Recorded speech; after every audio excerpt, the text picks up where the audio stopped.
Hare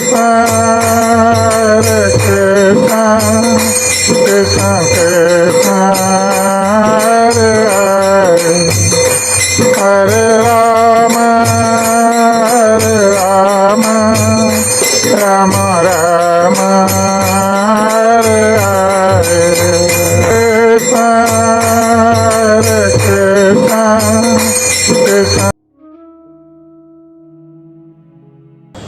Bhakti etina loke Krishna sahaj nitya sthiti. तो ये 3 लोक हैं जहाँ भगवान श्री कृष्ण नित्य निवास करते हैं। ये हैं गोकुल अर्थात गोलोक वृंदावन, मथुरा तथा द्वारका।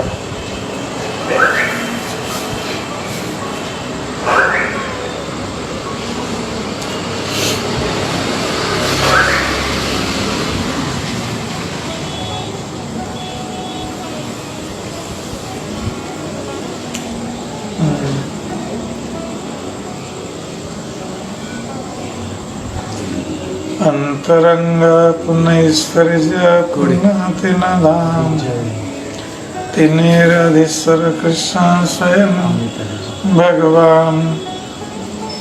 ये तीनों स्थान अंतरंग शक्तियों से पूर्ण है और पूर्ण पुरुषोत्तम भगवान कृष्ण उनके सर्वे सर्वा है।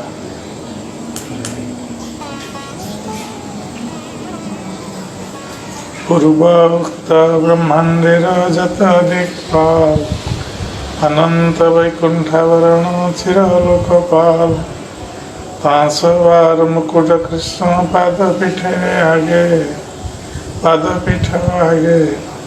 दंडवत काले तार मणि पीठे लागे।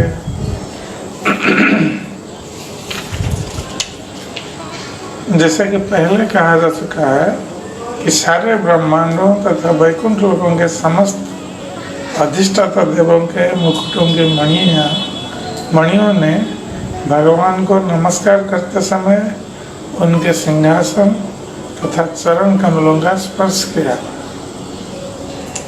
मणि पीठे ठेका ठेकी उठे झंझनी पीठे स्तुति करे मुकुट है मणि। तब सारे अधिष्ठाता देवों के मुकुट की मणियाँ भगवान के सिंहासन तथा उनके चरण कमलों के साथ टकराए तो झनझन की आवाज उत्पन्न हुई और ऐसा लगता था कि मानो सारे मुकुट कृष्ण के चरण कमलों की स्तुति कर रहे हैं। निज चित शक्ति कृष्ण नित्य विराजमान चित शक्ति संपत्ति ऐश्वर्य नाम। इस तरह कृष्ण सदैव अपनी आध्यात्मिक शक्ति में स्थित रहते हैं और इस शक्ति का वैभव षडैश्वर्य कहलाता है। से स्वराज्य लक्ष्मी करे नित्य पूर्ण काम अतएव वेद कहे स्वयं भगवान। क्योंकि उनके पास आध्यात्मिक शक्तियाँ हैं जो उनकी सारी इच्छाओं की पूर्ति करती है, अतः कृष्ण पूर्ण पुरुषोत्तम भगवान माने जाते हैं। ये वेदों का कथन है। कृष्ण ऐश्वर्य पार अमृतेरा सिंधु अवगाहित नरितार छुई लो एक बिंदु। कृष्ण का ऐश्वर्य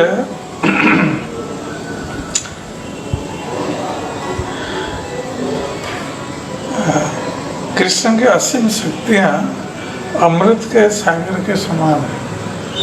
क्योंकि उस सागर में कोई स्नान नहीं कर सकता, इसलिए मैंने उसकी एक बूंद का स्पर्श मात्र किया है।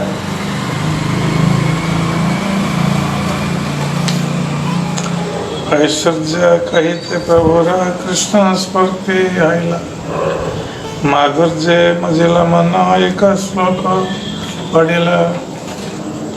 जब श्री चैतन्य महाप्रभु ने इस तरह कृष्ण का ऐश्वर्य तथा उनकी आध्यात्मिक शक्तियों का वर्णन किया तब उनके भीतर कृष्ण प्रेम जाग उठा। उनका मन माधुर्य प्रेम की माधुरी में निमग्न हो गया और उन्होंने श्रीमद् भागवत का निम्नलिखित श्लोक सुनाया।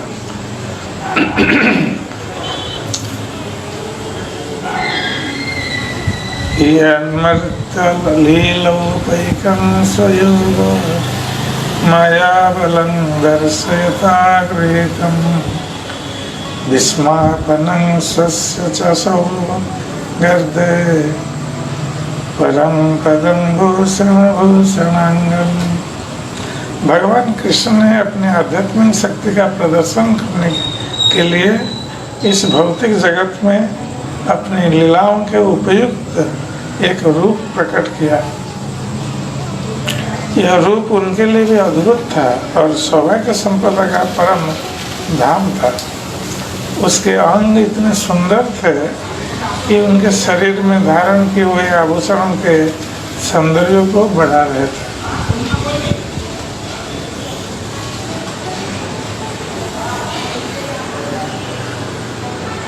कृष्ण रजत का खेला सर्वोत्तम नरलीला नरवपु तार स्वरूप गोप वेश वेणुकर नव किशोर नटवर नरलीला रूप। भगवान कृष्ण की अनेक लीलाएं हैं जिनमें मनुष्य रूप में उनकी लीलाएं सर्वोत्तम है। उसका मनुष्य रूप सर्वोत्तम दिव्य रूप है। इस रूप में वे ग्वाल बाल हैं, ये अपने हाथ में बंसी लिए रहते हैं और उनकी कैशोरावस्था नित्य नूतन बनी रहती है। वे एक दक्ष नर्तक भी है। यह सब मनुष्य रूप में उनकी लीलाओं के सर्वथा अनुरूप है। कृष्ण मधुर रूप सुन सनातन जे रूपेर एक कण डुबाय सब त्रिभुवन सर्व प्राणी करे आकर्षण। हे प्रिय सनातन, कृष्ण का मधुर आकर्षक दिव्य रूप इतना सुंदर है, जरा इसे समझने का प्रयास करो। कृष्ण के सौंदर्य के ज्ञान का एक अंश भी तीनों जगतों को प्रेम के समुद्र में डुबा सकता है। ये तीनों जगतों के सारे जीवों को आकर्षित करने वाले हैं। जोग माया चित शक्ति विशुद्ध सत्व परिणति तार शक्ति लोके देखायते रूप रतन भक्त गणेर गुणधन प्रकट कैला नित्य लीला ऐसे। भगवान कृष्ण का दिव्य रूप जगत को उनके अंतरंग शक्ति द्वारा प्रदर्शित किया गया। यह शक्ति शुद्ध सत्व का रूपांतर है। रत्न जैसा यह रूप भक्तों का अनंत गुप्त धन है। यह रूप कृष्ण की सनातन लीलाओं से प्रकट होता है। रूप देखिए अपनार कृष्ण रहला चमत्कार आस्वादिते मने उठे काम सौभाग्य जामर नाम सौंदर्यादि गुणग्राम यही रूप नित्यतार धाम। कृष्ण का अपना अद्भुत स्वरूप इतना महान है कि वह कृष्ण को भी अपनी खुद की संगति का आस्वादन करने के लिए आकृष्ट करता है। इस तरह कृष्ण उसका आस्वादन करने के लिए अत्यंत उत्सुक हो उठते हैं। संपूर्ण सौंदर्य ज्ञान संपत्ति बल यश तथा त्याग ये कृष्ण के 6 ऐश्वर्य हैं। ये अपने इन ऐश्वर्यों में सदा स्थित रहते हैं।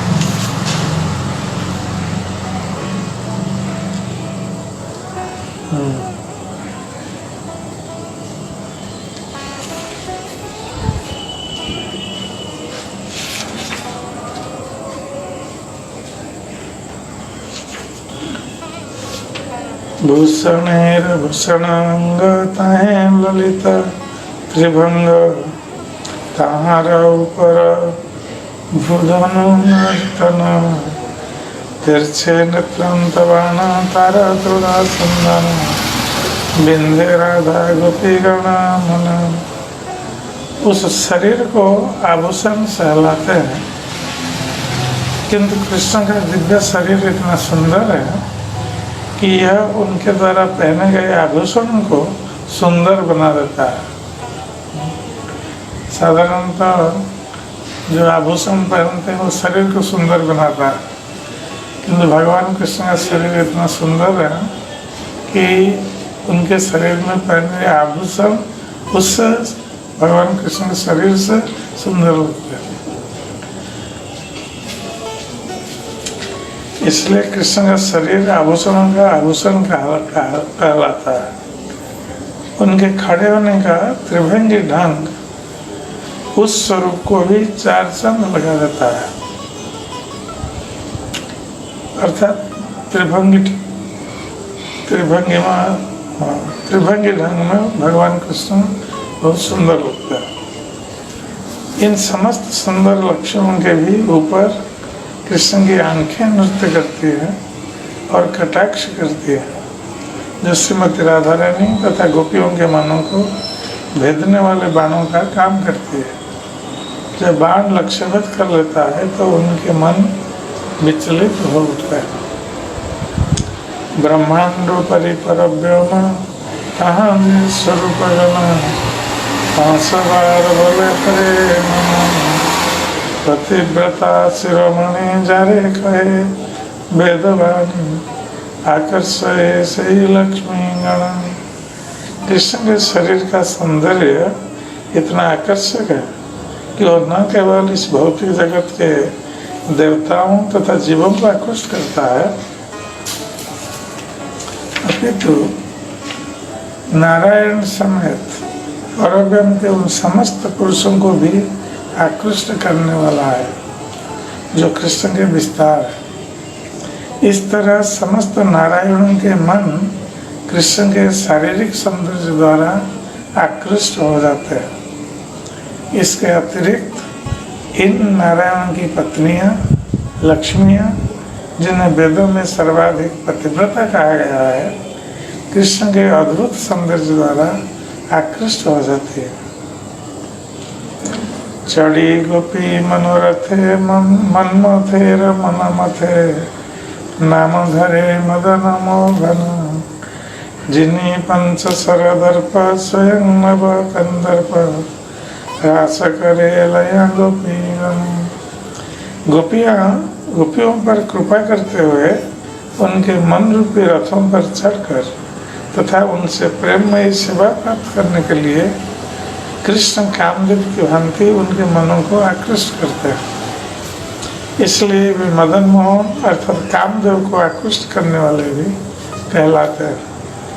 कामदेव के 5 बाण हैं, जो रूप, स्वाद, गंध, शब्द तथा स्पर्श के द्योतक होते हैं। कृष्ण इन 5 बाणों के स्वामी हैं और वे कामदेव जैसे सौंदर्य द्वारा गोपियों के मनों को जीतते हैं। यद्यपि उन्हें अपने अपूर्व सौंदर्य का बड़ा अभिमान है, कृष्ण नवीन कामदेव बनकर उनके मनों को आकृष्ट करते हैं और रासलीला करते हैं। निज सम सखा संगे गोगण चारण रंगे वृंदावने स्वच्छंद विहार जार वेणु ध्वनि सुनि स्थावर जंगम प्राणी पुलक कंप श्रुहे धार। जब भगवान कृष्ण अपने ही समान अपने मित्रों के साथ वृंदावन में विचरण करते हैं, तब असंख्य गौएं चरती रहती है। यह भगवान का एक अन्य आनंदमय विहार है। जब वे अपनी बांसुरी बजाते हैं तो सारे जीव, जिसमें वृक्ष, पौधे, पशु तथा मनुष्य सम्मिलित हैं, कांपने लगते हैं और हर्ष से पूरित हो उठते हैं। उनकी आंखों से निरंतर अश्रुधारा बहने लगती है।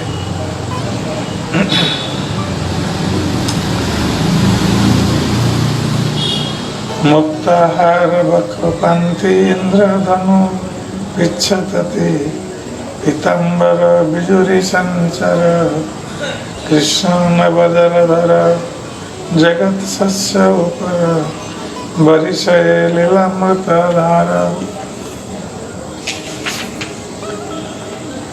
कृष्ण द्वारा गले में पहनी मोती की माला श्वेत बगलों की पंक्ति जैसी लगती है। उनके बालों में लगा मोर पंख इंद्रधनुष जैसा और उनके पीले वस्त्र आकाश में बिजली जैसे लगते हैं। कृष्ण नए उठे हुए बादल जैसे लगते हैं और गोपियाँ खेत में खिले गए नए गेहूं जैसे लगती है। इन नई खिली फसलों पर अमृतमयी लीलाओं की निरंतर वर्षा होती है और ऐसा लगता है कि गोपियाँ कृष्ण से उसी तरह जीवन रश्मियाँ प्राप्त कर रही हैं जिस तरह वर्षा से विविध प्रकार की फसलें जीवन प्राप्त करती है।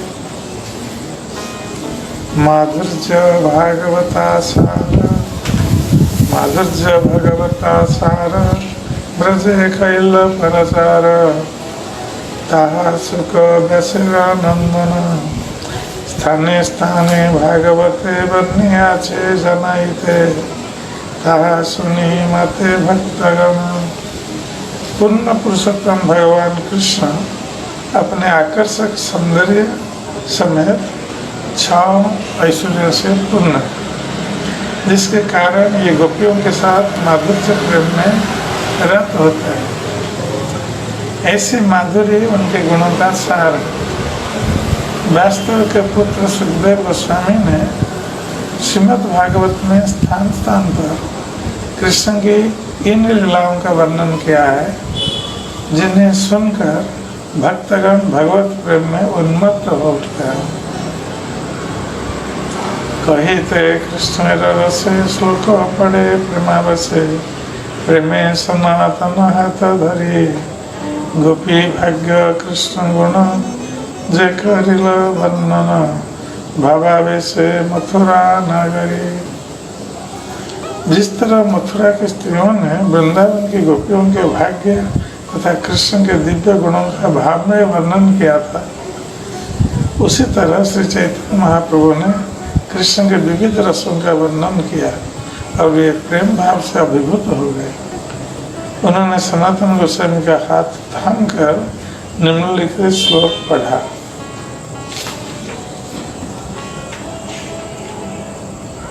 गोप्यस्तपः किमचरत यदमुष्य रूपं लावण्यसारं समृद्धं अनन्यसिद्धं दिग्भिः पिबन्त्यनुसव्या सवाभिनवं दुरापम् एकान्तधाम यशस श्रिय ऐश्वर्यस्य। गोपियों ने कौन सी तपस्या की होगी, वे कृष्ण के रूप के उस अमृत को अपनी आंखों से सदा पीते, जो लावण्य का सार है और जिसकी न तो समानता हो सकती है न जिसको लांघा जा सकता है। वो लावण्य सौंदर्य यश तथा ऐश्वर्य का एकमात्र धाम है। वो स्वयं सिद्ध चिर नवीन तथा अद्वितीय है।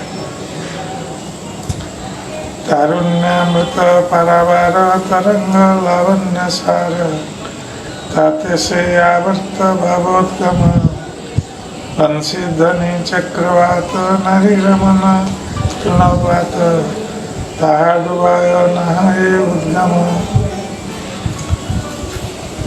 श्री कृष्ण के शरीर का सौंदर्य चीर जवन के सागर की एक तरंग की भांति है।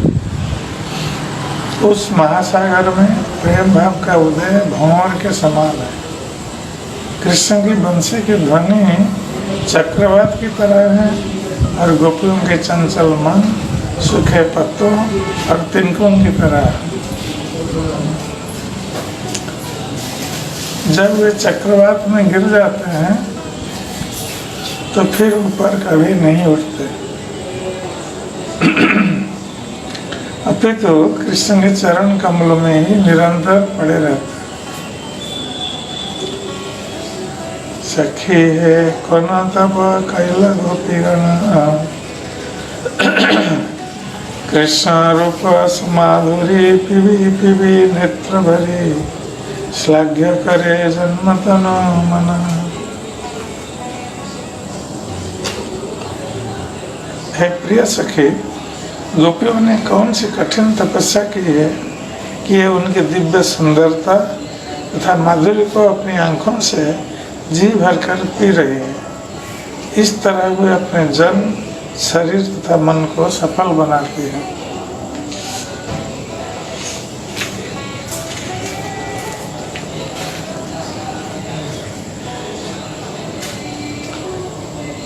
जे माधुरी रवधाना नहीं जरा समान, परव्य में स्वरूपे रगणे, जेहों सब अवतारी परव्य अधिकारी, ये माधुर्य नहीं नारायणी।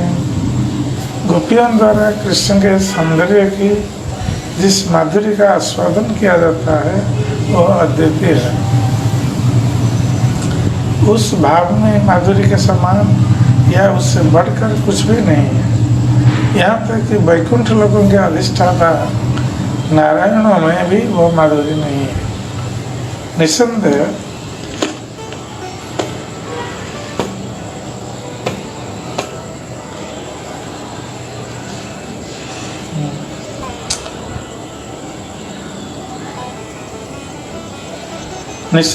नारायण पर्यंत कृष्ण के सारे अवतारों में से किसी में भी ऐसा दिव्य सौंदर्य नहीं है। ताते साक्षी श्री रमा नारायणेर प्रियतमा, पतिव्रता गणेर उपास्य, यहाँ जे माधुर्य लोभे छाड़ी सब काम भोगे, व्रत करी करिला तपस्या। नारायण की प्रियतमा पत्नी लक्ष्मी इस संबंध में स्पष्ट प्रमाण है। लक्ष्मी की पूजा सारी पतिव्रता स्त्रियां करती है। उन्हें लक्ष्मी ने कृष्ण की अद्वितीय माधुरी द्वारा मुग्ध होकर उनके साथ भोग करने की इच्छा से ही सब कुछ त्याग दिया। इस प्रकार उन्होंने कठोर व्रत लिया और कठिन तपस्या की। शीत माधुर्य सारा न सिद्धि नहीं तार, तिहो माधुर्यादि गुण खनि, आर सब प्रकाशे तार दत्त गुण भासे, जहाँ जत प्रकाशे कार्य जानी। कृष्ण के शरीर की मधुर कांति का सार इतना पूर्ण है कि उससे बढ़कर कोई पूर्णता नहीं। ये गोपी भाव दर्पण नव नव क्षण क्षण, तारो आगे कृष्ण रो माधुर्य, दोहे करे हुड़ा हुड़ी बड़े मुख नहीं मुड़ी, नव नव दुहारन प्राचुर्य। गोपियाँ तथा कृष्ण दोनों ही पूर्ण है। गोपियों का प्रेम भाव उस दर्पण के समान है जो प्रतिक्षण नूतन होता जाता है और कृष्ण की शारीरिक कांति तथा माधुर्य को प्रतिबिंबित करता है। इस तरह एक होड़ सी लग जाती है। चूंकि दोनों पक्षों में से कोई हार नहीं मानता, इसलिए उनकी लीलाएं नवीनतर होती जाती है और दोनों पक्षों में निरंतर वृद्धि होती जाती है।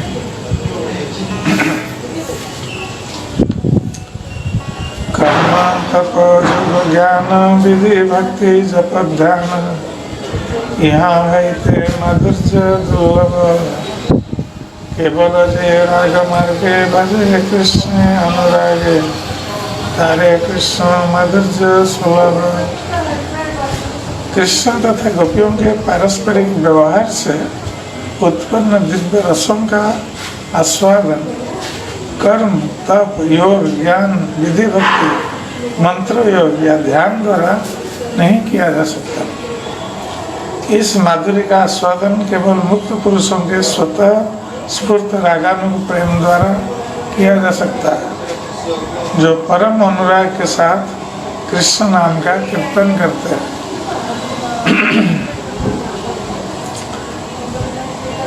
श्री रूप ब्रजाश्रय ऐश्वर्य माधुर्यमय दिव्य गुण गणरत्नालय अनेर वैभव सत्ता कृष्ण दत्त भगवता कृष्ण सर्वंशी सर्वाश्रय। कृष्ण तथा गोपियों के बीच ऐसा भावमय आदान प्रदान केवल वृंदावन में संभव है, जो दिव्य प्रेम के ऐश्वर्य से ओतप्रोत है। कृष्ण का स्वरूप समस्त दिव्य गुणों का मूल स्रोत है।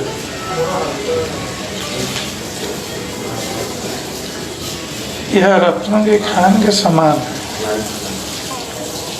कृष्ण के व्यक्तिगत विस्तारों के पास जितना ऐश्वर्य होता है, उसे कृष्ण द्वारा प्रदत्त समझा जाना चाहिए।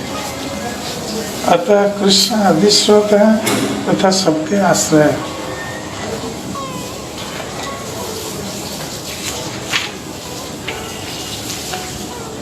श्री लज्जा दया कीर्ति धैर्य वैशारधिमति यही सब कृष्ण प्रतिष्ठित सुशील मृदुवदन्य कृष्ण समान अन्य कृष्ण करे जगते रहित।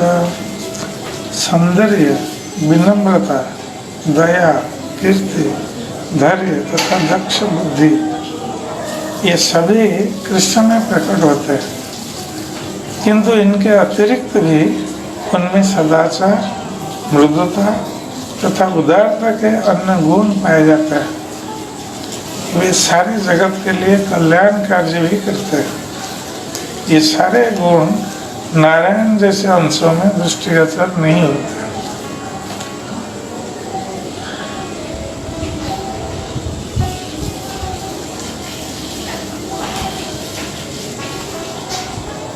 कृष्ण देखी नाना जना कैल निमिषे निंदन ब्रजे विधि निंदे गोपी गण। সেই सब श्लोक पढ़ी महाप्रभु अर्थ करी सुखे माधुर्य करे आस्वादन। कृष्ण को देखकर विविध लोग अपनी पलकों के झपकने की निंदा करते हैं। विशेषतया वृंदावन की सारी गोपियाँ आंखों के इस दोष के लिए ब्रह्मा की निंदा करती है।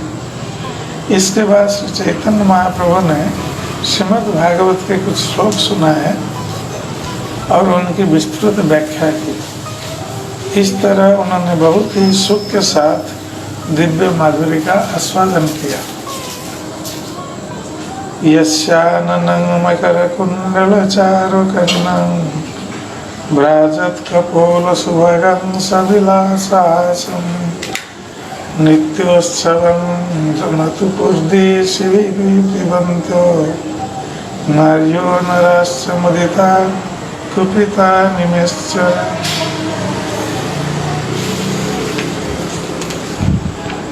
सारे पुरुष तथा स्त्रियां भगवान कृष्ण के चमकते मुख तथा उनके कानों से लटकते मकराकृति कुंडलों की शोभा देखने के अभ्यस्त थे। उनका सुंदर स्वरूप, उनके गाल तथा खिलवाड़ करते हंसी, ये सब मिलकर नेत्रों के लिए निरंतर उत्सव बने रहते हैं। किंतु आंखों का झपकना ऐसा अवरोध बन जाता है जिससे वे उस शोभा को देख नहीं पाते। इसी कारण से पुरुष तथा स्त्रियां सृष्टा अर्थात ब्रह्मा जी के ऊपर अत्यंत क्रुद्ध थी। अटति यद भगवान काननम त्रुटि वायते तंगपश्यतां कुटिल कुंतलं श्रीमुखं चते जड़ उदीक्षतं पक्षं कृष्णं। हे कृष्ण, जब आप दिन में जंगल चले जाते हैं और हम आपके सुंदर मुख को जो सुंदर घुंघराल केशों से घिरा हुआ है, नहीं दिखती, तब आधे क्षण का समय हमारे लिए एक युग के बराबर लगता है। तब हम उस सृष्टा को, जिसने आपको देखने वाली आंखों के ऊपर पलकें लगा दी हैं, मात्र मूर्ख समझते हैं। ये गोपियाँ कहते हैं श्रीमद् भागवतम में।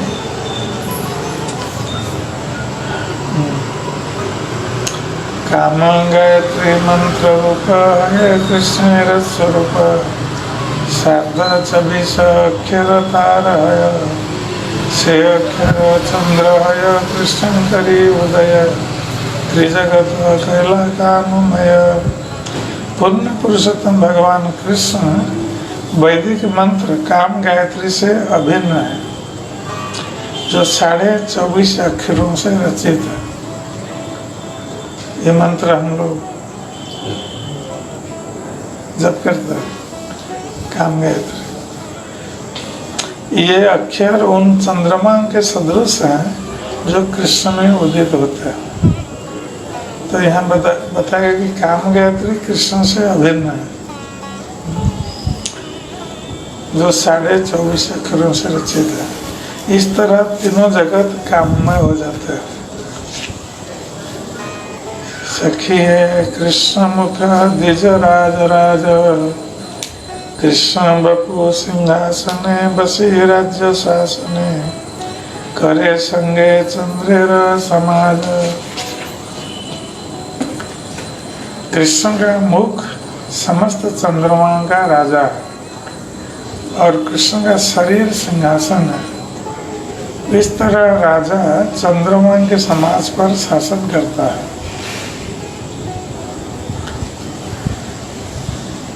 दुई गंड सुचिकण जिनी मणि सुदर्पण, से दुई पुण्य चंद्र जानी, ललाटे अष्टमी इंदु, ताहते चंदन बिंदु।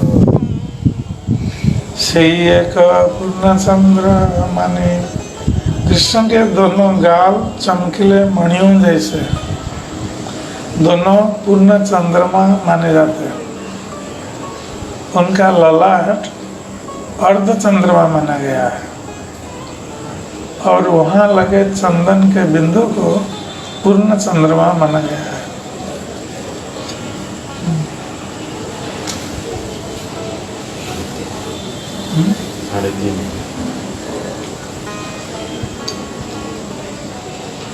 कर नख चंदेर हाट, बंसी ऊपर करे नाट, तारा गीत मुरलीर तान, पद नख चंद्रगण तले करे नर्तन, नुपुरेर ध्वनि जार गान। उनके हाथ के नाखून अनेक पूर्ण चंद्रमा है और ये उनके हाथ की बंसी पर नृत्य करते हैं। उनका गीत उस बंसी की तान है। उनके पाँव के नाखून भी अनेक पूर्ण चंद्रमा है जो भूमि पर नृत्य करते हैं। उनका गीत उनके नुपुरों की झंकार है। और कृष्ण के शरीर में बहुत सारे पूर्ण चंद्र हैं।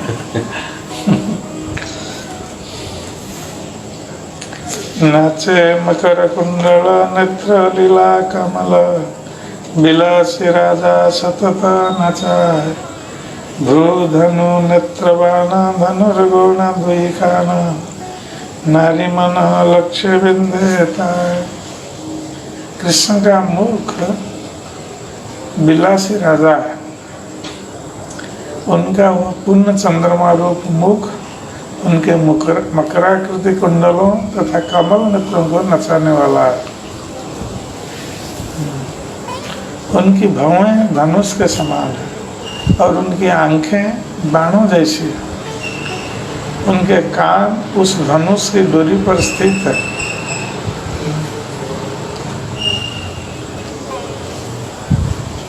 और जब उनकी आंखें उनके कानों तक फैलती है तब कृष्ण गोपियों के हृदयों को भीन देते हैं।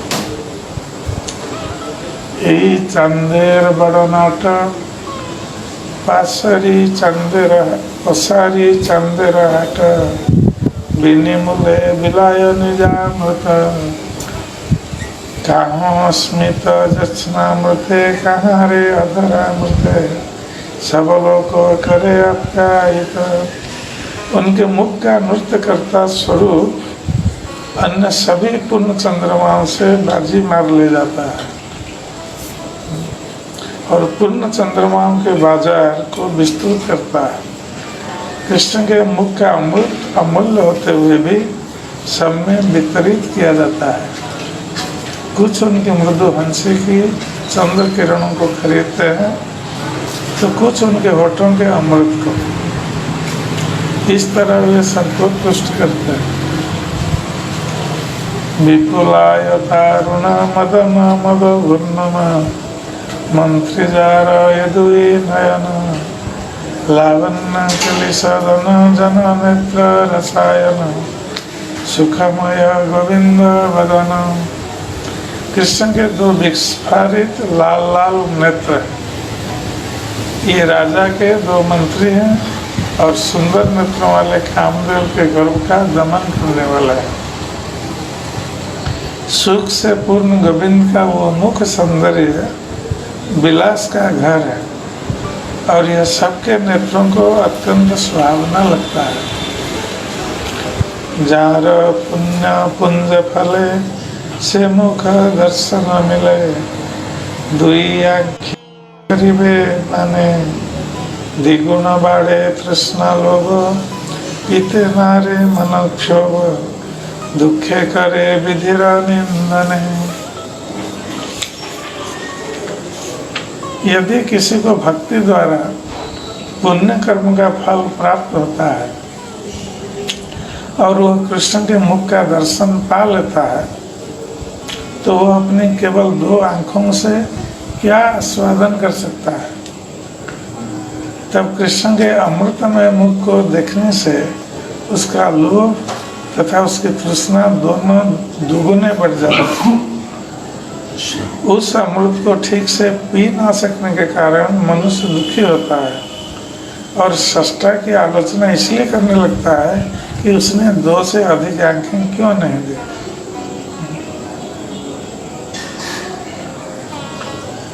तो यहाँ पर ये वर्णन किया गया है कि कृष्ण का मुखमंडल इतना सुंदर है कि जब भक्त कभी भगवान कृष्ण के मुखमंडल का दर्शन करता है तो दो आँखों से दर्शन करता है और उससे उसका मन नहीं भरता है। तो भक्त सोचने लगता है कि विधाता ने हमें ये दो आँखें क्यों दी, अधिक आँखें क्यों नहीं दी। यदि हजारों आँखें विधाता देता तो हजारों आँखों से हम भगवान कृष्ण के मुख सौंदर्य का आस्वादन कर पाते। क्योंकि भगवान कृष्ण का मुखमंडल का सौंदर्य इतना सुंदर है कि भक्त जितना भी देखता है भगवान का मुखमंडल का सौंदर्य फिर भी वो संतुष्ट नहीं होता है, वो बार बार देखना चाहता है। ना दिले का लक्ष्य कोटि सबे दिला आंखी दुटी ताते दिला निमिष आच्छादन विधि जड़ तपो धन रस शून्य तार मन नहीं जाने योग्य सुजन। तो ये गोपियों का भाव है। गोपियाँ जब भगवान कृष्ण के मुखमंडल का दर्शन करती थी तो उनके मन में यही भाव आता था कि वो कहते थे कि विधाता ने हमें केवल दो आँखें ही क्यों दी, ये लक्ष्य कोटि आँखें देना चाहिए था विधाता को। इसका अर्थ है कि हम एक साथ लक्ष्य कोटि आँखों से भगवान कृष्ण के मुखमंडल का दर्शन करते हैं। तो फिर कह रहे हैं कि विधाता ने तो केवल दो ही आँखें दी किंतु फिर भी उसमें भी गड़बड़ी कर दी। गड़बड़ी क्या है कि आँखों के ऊपर एक पलकें दे दी। पलक हम झपकाते हैं तो देखते हैं पलक गिर जाता है, तो पलक गिरने में जो टाइम लगता है उस टाइम हम कृष्ण के मुखमंडल का दर्शन नहीं कर पाते हैं। तो ये पलकें हमारे कृष्ण के मुखमंडल दर्शन में बाधा है। इसलिए कहते हैं कि विधाता को सृष्टि करना नहीं आता है। ये विधाता की कोई बुद्धि नहीं है, उसको सृष्टि करना नहीं आता है।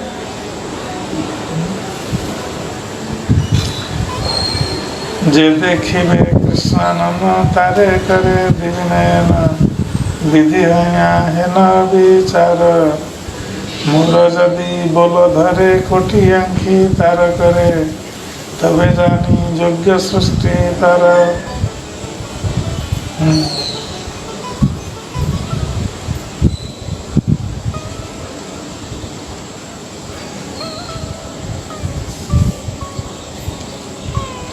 तो गोपियाँ कहते हैं कि ये विधाता या सृष्टा का कैसा विचार है कि जो कृष्ण के सुंदर मुख का दर्शन करना चाहता है उसको दो ही आंखें दी।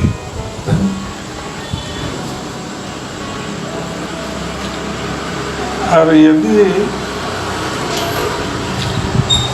ये विधाता हमारी बातें सुनेगा और ऐसे लोगों को कोटि नेत्र दे देगा, तब हम जानेंगे कि ये विधाता सृष्टा ये योग्य है। नहीं तो ये योग्य सृष्टा नहीं।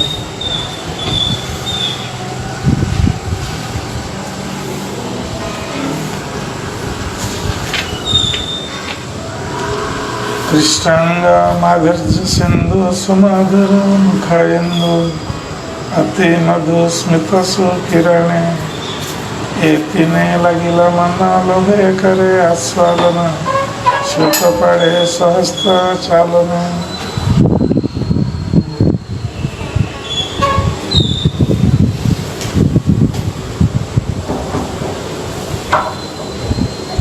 भगवान श्री कृष्ण के दिव्य रूप की उपमा सागर से दी गई। उस सागर के ऊपर श्री कृष्ण का मुख रूपी चंद्रमा विशेष रूप से अद्भुत दृश्य, और इससे भी अधिक अद्वितीय दूसरा दृश्य उनकी मुस्कान है जो अत्यंत मधुर है और चंद्रमा की चमकीली किरणें जैसी है। सनातन गोस्वामी से ये बातें बतलाते बतलाते श्री चैतन्य महाप्रभु एक एक करके सारी बातें स्मरण करने लगे। उन्होंने भावावेश में अपने हाथ हिलाते हुए एक श्लोक सुनाया।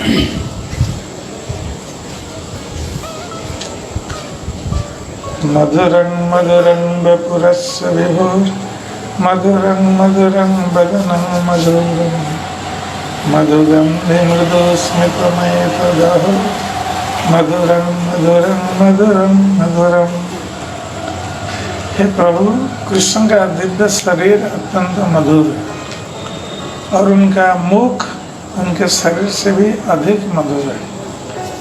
उनके मुख पर मृदु हंसी जो मधुगंध की तरह है और भी मधुर है।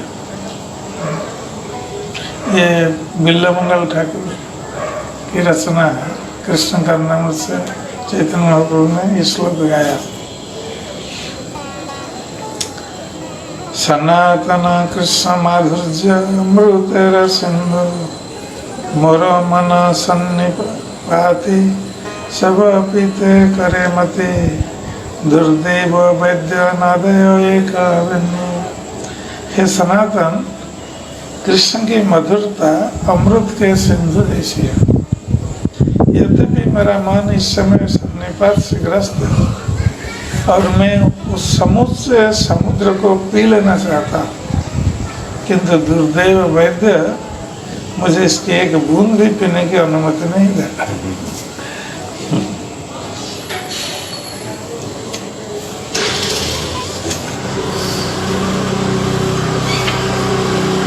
कृष्णांग लावण्य पुरा मधुर है सुमधुर ताते जय सुख मुख सुधाकर मधुर है सुमधुर तारते सुमधुर तारदे स्मित ज्योत्स्ना भर। कृष्ण का शरीर आकर्षक रूपों की नगरी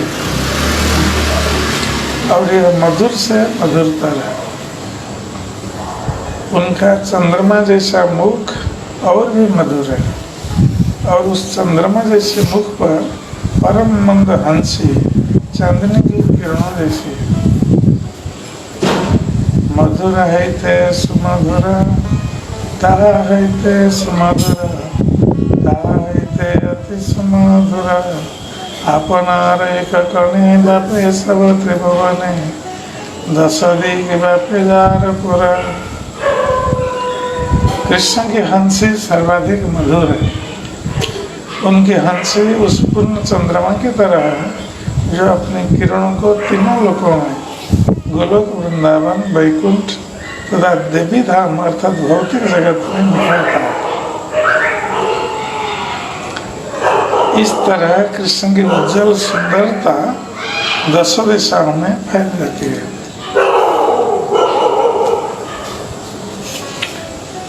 स्मित किरण सुकर पूरे पैसे अधर मधुरे श्री मधुमताय त्रिभुवने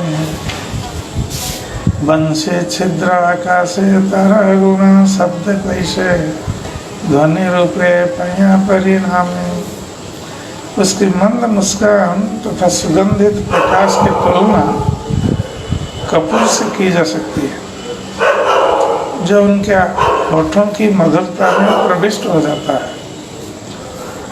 वही मधुरता ध्वनि बनकर उनकी बांसुरी के छेदों से आकाश में व्याप्त हो जाती है।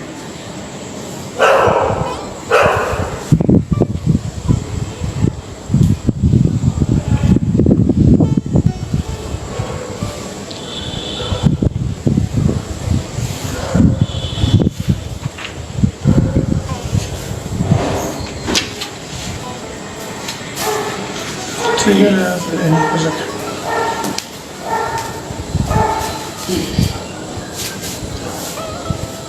जय श्री चैतन्य चैतन्य की जय। श्री चैतन्य महाप्रभु की जय। सनातन संपाद की जय। श्री प्रभुपाद जी महाराज की जय। गुरुदेव की जय। जय गौर भक्त वृंद की जय।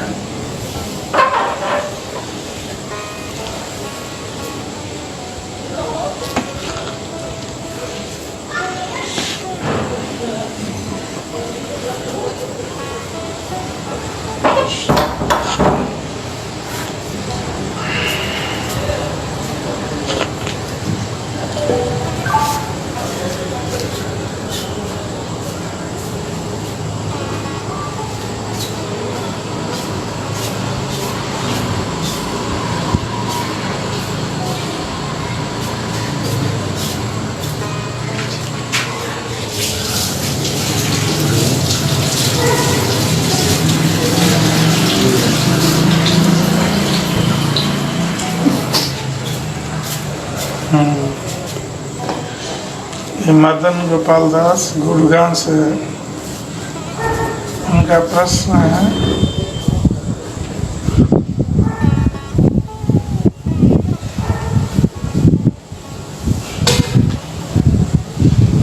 कि श्रीमद् भागवतम बृहद भागवतामृत और लघु भागवतामृत में क्या अंतर है?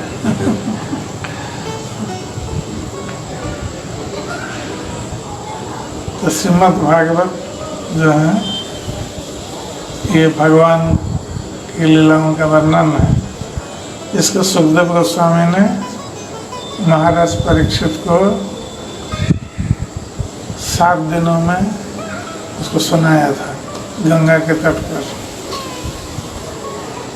और बृहद भागवतामृत ये सनातन गोस्वामी के द्वारा लिखित ग्रंथ है बृहद भागवतामृत। और ये श्रीमद् भागवत का सार इसमें दिया गया है।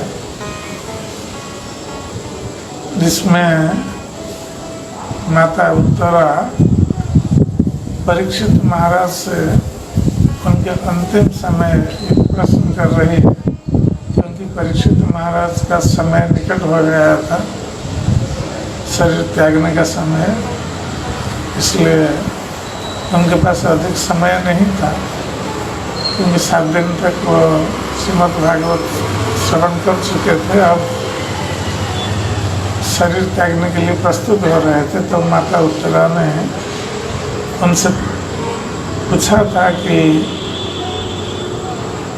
उन्होंने सुखदेव गोस्वामी से जो कुछ भी सुना 7 दिन के अंदर, उसका सार संक्षेप में उनको बताने के लिए। तो परीक्षित महाराज संक्षेप में श्रीमद् भागवत का सार बता रहे हैं, जो श्रीमद् बृहद भागवतामृत में वर्णित है। और उसमें मुख्य विषय वस्तु जो है, इसमें भगवान कौन है, सर्वश्रेष्ठ भगवान का सर्वश्रेष्ठ आकर्षक स्वरूप क्या है, और भगवान का कौन सा धाम श्रेष्ठ धाम है, और भगवान का कौन सा भक्त श्रेष्ठ भक्त है, ये तीनों का निरूपण हुआ है बृहद भागवत। और लघु भागवतम रूप गोस्वामी के द्वारा लिखा गया है। इसमें भगवत तत्व जो दे रहे हैं महाप्रभु शिक्षा, तो ये लघु भागवतम में ये सब तत्व दिया गया है। जय जगन्नाथ बैंकॉक।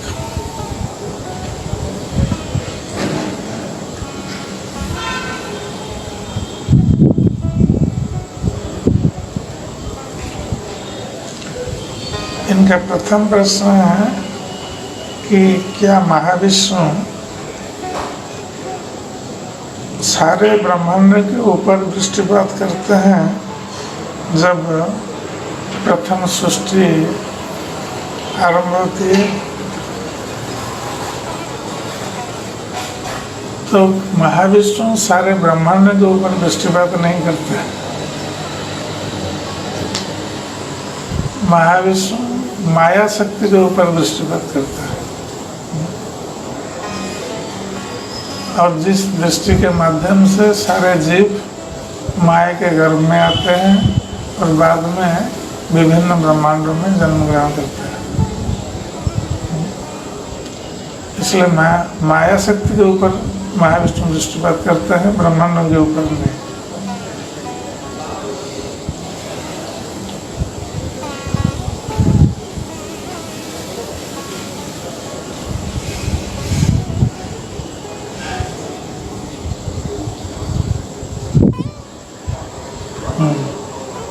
इनका दूसरा प्रश्न है, जो सूक्ष्म शरीर ब्रह्मांड के सप्त आवरण को भेद करके नहीं जा सकता जब तक वह शुद्ध नहीं होता है। क्या जीव एक ब्रह्मांड से दूसरे ब्रह्मांड में जाता है? ये समझ में नहीं आता है प्रश्न।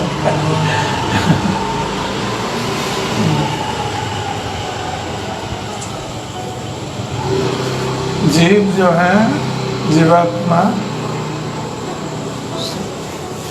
ये एक शरीर त्यागने के बाद किसी भी ब्रह्मांड में जाकर दूसरा शरीर ग्रहण कर सकता है, उसमें कोई रुकावट नहीं। या इसी ब्रह्मांड में जन्म ले सकता है, दूसरे ब्रह्मांड में ले सकता है।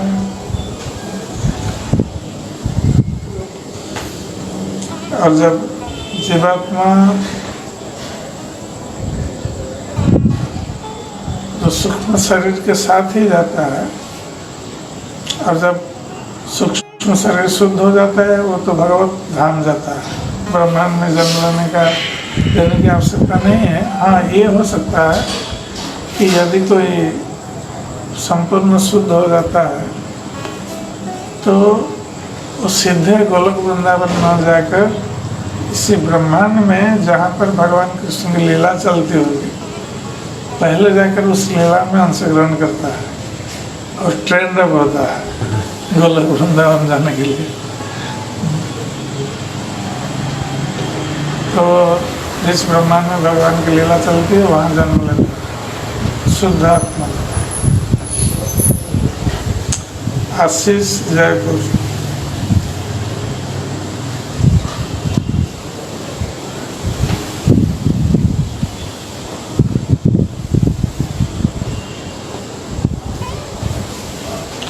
तो इनका प्रश्न है, हमने पढ़ा कि वृंदावन 16 योजन क्षेत्रफल में फैला हुआ है। कल हम कितना योजन पढ़ रहे हैं? 16।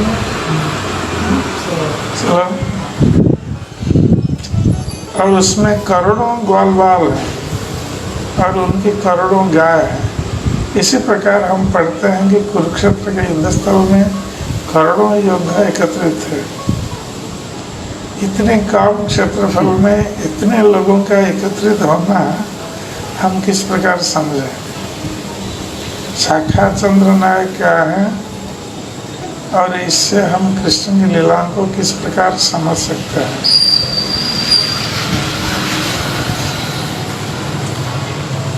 तो वृंदावन जो है, यद्यपि शास्त्र में बताया गया है 16 योजन परिमित है।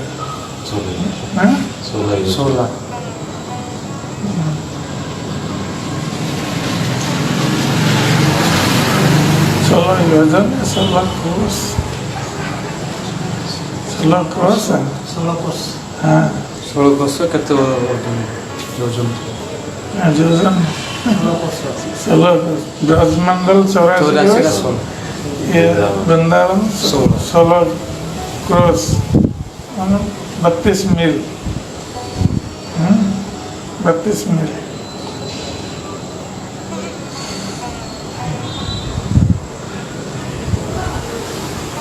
तो वृंदावन धाम जो है ये दिव्य धाम है। यद्यपि हमारे समझने के लिए ये बताया गया है कि इतने क्रोश का, किंतु जो दिव्य धाम है वो अनंत है। जिस प्रकार भगवान कृष्ण का जो रूप था, शरीर था, जब उन्होंने अर्जुन को अपना विश्व रूप दिखाया, उस शरीर को विस्तार किया विश्व रूप के माध्यम से। तो जो दिव्य शरीर है, दिव्य धाम है, वो आवश्यकता के अनुरूप विस्तारित हो सकता है। और ऐसे भी बताया गया है कि जो गोलोक वृंदावन धाम है ये कमल पुष्प के समान है, और कमल पुष्प जैसे बंद हो जाता है और खुलता है।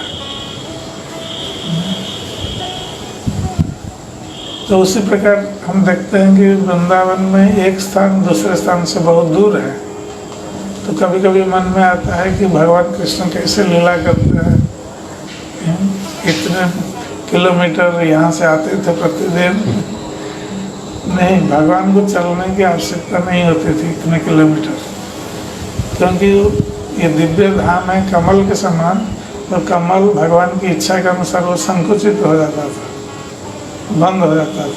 तो दूर स्थान जो लगता है वो पास में आ जाता था, और फिर जब खुल जाता था तो फिर वो दूर लगने लगता। तो उसी प्रकार भगवान के जितने सखा हैं और गाय हैं, तो ये सब दिव्य धाम में समा सकते हैं। इसमें कोई आश्चर्य होने की बात नहीं है। दिव्य धाम वो अपने को प्रकाशित कर सकता है, विस्तारित कर सकता है। और यहाँ तक कि बिना विस्तार किए भी वो अपने सभी को समेट सकता है। ये दिव्य धाम का प्रभाव है, इसलिए दिव्य कहा गया है। और हम भौतिक बुद्धि से इसको हम समझ नहीं सकते कि हम सोचते हैं कि ये इतनी लंबाई इतनी चौड़ाई है, इसके भीतर इतने लोग कहाँ से आए। ये भौतिक बुद्धि है और ये भौतिक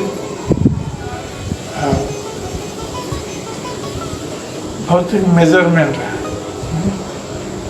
किंतु जो दिव्य धाम उसका मेजरमेंट जो है ये भौतिक मेजरमेंट से नहीं होता है, यदि भी हमारे समझने के लिए ये बताया गया है ये सब उसका है, किंतु वो अपने आप में विस्तरित होता है और संकुचित हो सकता है।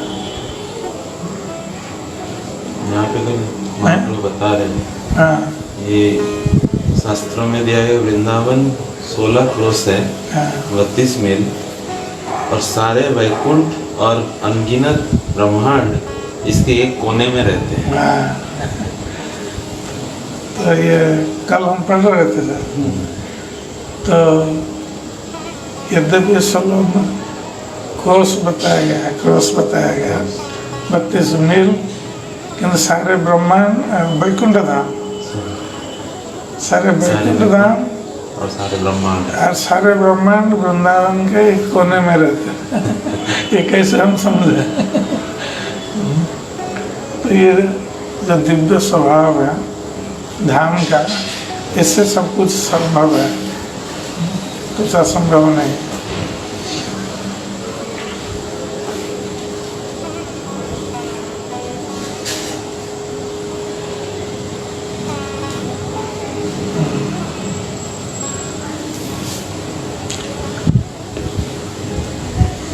और इन्होंने पूछा है कि कुरुक्षेत्र के युद्ध स्थल में करोड़ों योद्धा एकत्रित थे, इतने कम क्षेत्रफल में इतने लोगों का एकत्रित होना हम किस प्रकार समझे? तो जहाँ तक कुरुक्षेत्र की बात है, यद्यपि आजकल हम जो कुरुक्षेत्र देख रहे हैं छोटा सा लगता है, किंतु उस समय युद्ध के समय में बहुत विस्तार रहा होगा उसका। और वहाँ पर भी स्वयं भगवान कृष्ण उपस्थित थे, तो भगवान कृष्ण सब कुछ कर सकते हैं। तो इसलिए हम अपनी बुद्धि से इसको समझ नहीं सकते, जिस प्रकार वृंदावन को समझ नहीं सकते। तो शाखा चंद्र नायक के संबंध में पूछा है। तो शाखा चंद्र नायक का अर्थ है कि शाखा अर्थात डालियां, जैसे चंद्र उदय होता है और हम वृक्ष की डालियों के बीच से होकर चंद्रमा को देखते हैं,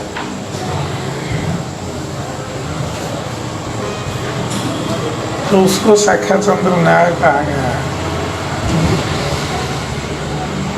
तो उसी प्रकार वृक्ष की डालियों से होकर चंद्रमा को देखना, तो उसमें हम चंद्रमा को पूरा देख नहीं सकते। उसी प्रकार अर्थात चंद्रमा की एक झांकी देख सकते हैं,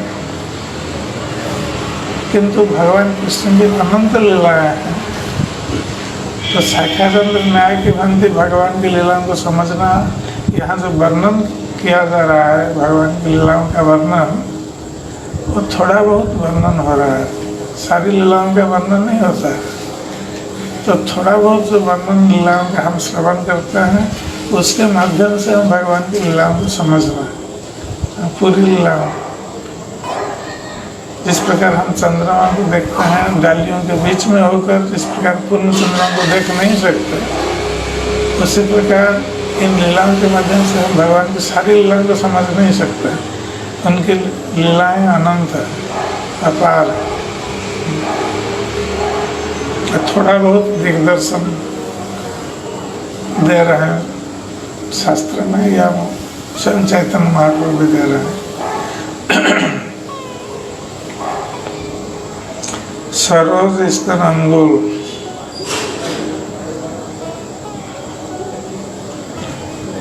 ये द्वितीय चतुर्व्यूह विस्तार रूप के बारे में जानना चाहते हैं। तो भगवान कृष्ण जब अपने को विस्तार करते हैं तो पहला विस्तार रूप है बलराम जी। ये कृष्ण के प्रथम विस्तार रूप जो भगवान के दक्षिण भाग से निकलता है। और जब सृष्टि का कार्य होता है तो बलराम जी अपने को प्रथम चतुर्भुज के रूप में विस्तार करते हैं। वासुदेव, संकर्षण, प्रद्युम्न, अनिरुद्ध, ये 4 रूपों में विकसित करते हैं। और इनमें से जो संकर्षण है, इनको ये संकर्षण, इनसे फिर नारायण विस्तारित होता है। प्रथम चतुर्भुज के संकर्षण से नारायण आते हैं, वैकुंठ के नारायण। और उन नारायण से पुनः द्वितीय चतुर्भुज, इसमें वासुदेव, संकर्षण, प्रद्युम्न, अनिरुद्ध। और तो द्वितीय चतुर्भुज का जो संकर्षण वो महासंकर्षण है। और महासंकर्षण से ये तीनों विष्णु आते हैं, जो ये महाविष्णु या कारणोदक विष्णु, गर्भोदक विष्णु और क्षीरोदक विष्णु, ये सृष्टि क्रिया करते हैं। और जो महासंकर्षण है द्वितीय चतुर्भुज के, ये सारे जीवों के भी आश्रय है। तो सारे जीव इन्हीं से आते हैं, महासंकर्षण से। महासंकर्षण जब अपने को विस्तार करते हैं महाविष्णु के रूप में, फिर महाविष्णु इक्षण करते हैं माया शक्ति के ऊपर, तब सारे जीव माया शक्ति के गर्भ में आते हैं, फिर संसार में उनकी सृष्टि होती है। तो ये चैतन्य चरितामृत में बताया गया है कि महासंकर्षण सब जीवेर आश्रय। तो महासंकर्षण, द्वितीय चतुर्भुज के महासंकर्षण सारे जीवों के ये आश्रय भी है। और सृष्टि कार्य इस प्रकार करते हैं। Madan Gopal Das, Gurugram.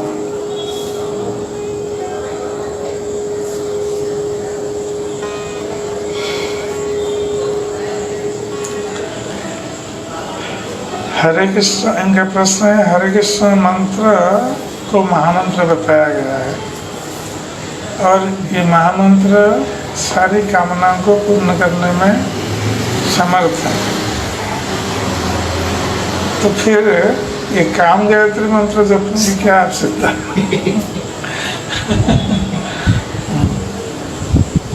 Is it more powerful? ये काम गायत्री मंत्र के महामंत्र से अधिक शक्तिशाली है। तो अवश्य महामंत्र जो है ये समस्त कामनाओं को पूर्ण करने में समर्थ है और मंत्रों में श्रेष्ठ है और कृष्ण से अभिन्न है। कृष्ण का नाम और कृष्ण अभिन्न। किंतु काम गायत्री मंत्र, ये महामंत्र तो हर कोई जप कर सकता है, ये सभी के लिए है। और व्यक्ति मुक्ति के लिए या भौतिक संसार से मुक्त होने के लिए महामंत्र पर्याप्त है। यहाँ तक कि कोई बिना दीक्षा के भी महामंत्र जप कर सकता है, कोई दिक्कत नहीं है। ये दीक्षा विधि की अपेक्षा नहीं करता है महामंत्र। और महामंत्र जप करके कोई भी शुद्ध हो सकता है। किंतु काम गायत्री मंत्र जो है, ये गायत्री मंत्र है जिसके माध्यम से हमारा संबंध स्थापित होता है भगवान कृष्ण के साथ। और ये संबंध जैसे दास्य, सख्य, वात्सल्य, माधुर्य, रस है। तो ये काम गायत्री जो है और इसके पूर्व गोपाल मंत्र है, इसको गायत्री मंत्र में दिया जाता है। तो इस मंत्र जप के माध्यम से हम भगवान कृष्ण को माधुर्य उपासना करते हैं। तो इसलिए ये भावगत संपर्क है। जहाँ तक शुद्ध होने का संबंध है, महामंत्र समर्थ है, कोई दिक्कत नहीं। किंतु भगवान कृष्ण के साथ हमारे भाव को वृद्धि करने के लिए या किसी विशेष भाव में स्थित होने के लिए ये मंत्र हम जप करते हैं, गायत्री मंत्र के माध्यम से प्राप्त होकर। अन्यथा महामंत्र कोई भी कर सकते हैं जप, और इससे शुद्ध हो सकते हैं, कोई दिक्कत नहीं है इसमें। तो ये गायत्री मंत्र के द्वारा, काम गायत्री के द्वारा हम माधुर्य रस में संबंधित होते हैं भगवान के साथ।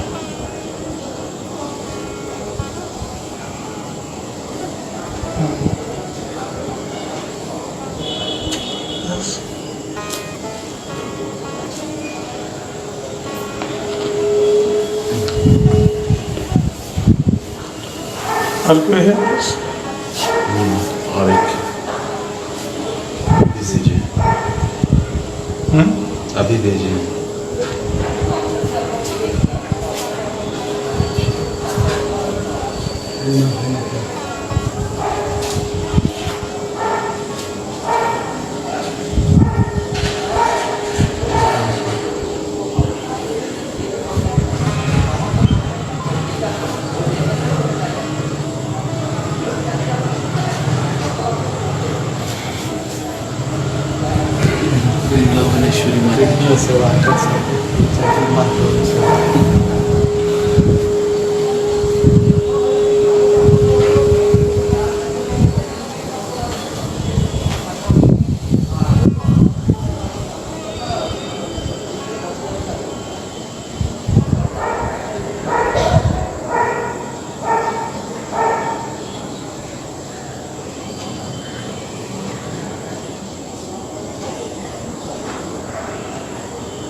वृंदावन श्री से उनका प्रश्न है, कृष्ण सर्व आकर्षक है। चैतन्य महाप्रभु के दर्शन स्पर्श मात्र से जीव के हृदय में कृष्ण प्रेम का प्रकाश हो जाता था। दुर्योधन अन्य कौरवगण भगवान कृष्ण का संग पाकर भी क्यों उनके हृदय में कृष्ण प्रेम प्रकाश नहीं हुआ? तो ये दुर्योधन और अन्य कौरवगण ये कृष्ण के विरोधी थे। ये विरुद्धाचरण करते थे कृष्ण का, इसलिए कृष्ण का दर्शन करके भी ये लाभान्वित नहीं हो सके। जब कृष्ण गए थे शांतिदूत बनकर, तो दुर्योधन ने कृष्ण को बांधने के लिए चाहा। ये तो असुर का कार्य कर रहा था, तो उसमें कृष्ण प्रेम का उदय कैसे हुआ?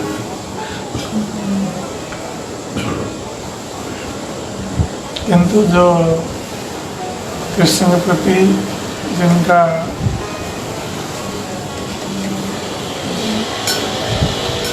कोई ईर्षा भाव नहीं है, तो ये लोग कृष्ण का दर्शन करके आकर्षित हो सकते हैं। किंतु दुर्योधन में ईर्षा का भाव था कृष्ण के प्रति। कारण था कि जब दुर्योधन ने बुलाया भगवान कृष्ण को उसके घर पर भोजन के लिए, भगवान कृष्ण नहीं गए, विदुर के घर गए भोजन करने के लिए, दुर्योधन के घर नहीं गए। तो ये अहंकारी, हृदय में अहंकार है, ईर्षा है भगवान के प्रति, तो वो कैसे प्राप्त करेगा कृष्ण पे, वह कैसे आकर्षित होगा कृष्ण के प्रति, तो कृष्ण के प्रति आकर्षित नहीं होगा। इसी कारण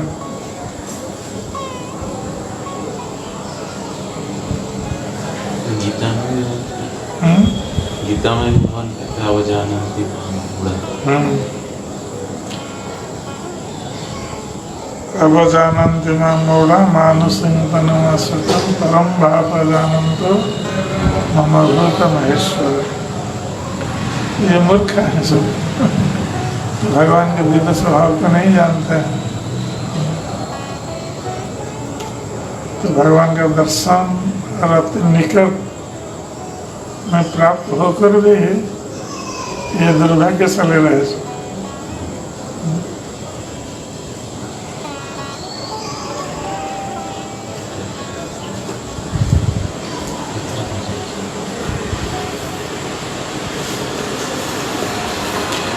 जय श्री चैतन्य चरितामृत की जय।